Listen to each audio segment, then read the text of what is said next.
Kangla Pausedagi Lokocharakanda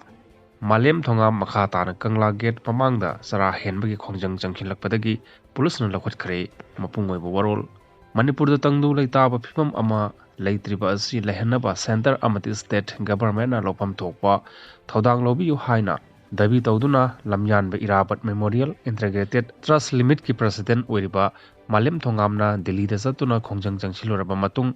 Manipur da tholaklaba matungda Porompat police station na fabadagi CGM Imphal East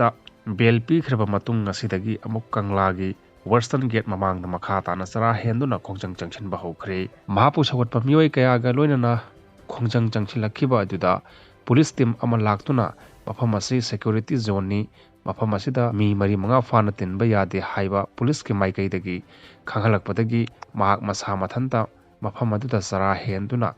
miyam adubu tanthokhraba matung Manipur police ki team amana mahakpu wari saduna themlaga police na pukhre hairi khongjang asigi matangda mahakna hai mahak masana lamdam asida tangdu leitaba phibam ama hanjilaktriba asigi matangda ngasi phawba sarkar gi maikaidagi hanjil hanba ngamdabana makha tana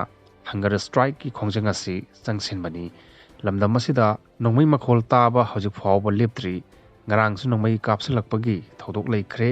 ngasina kadaida kari tawgadabano haiba hojiksu tamma ngamdaba phibamda leiri masida nahasingi career manghanaba masak oire maramaduna athuba matamda santi puraknaba honabada government na lopam thokpa thodang lobiyu mahaki oinadi irang asi loisindriba phawba khongjang asi changsin khigani hainasu phongdokhi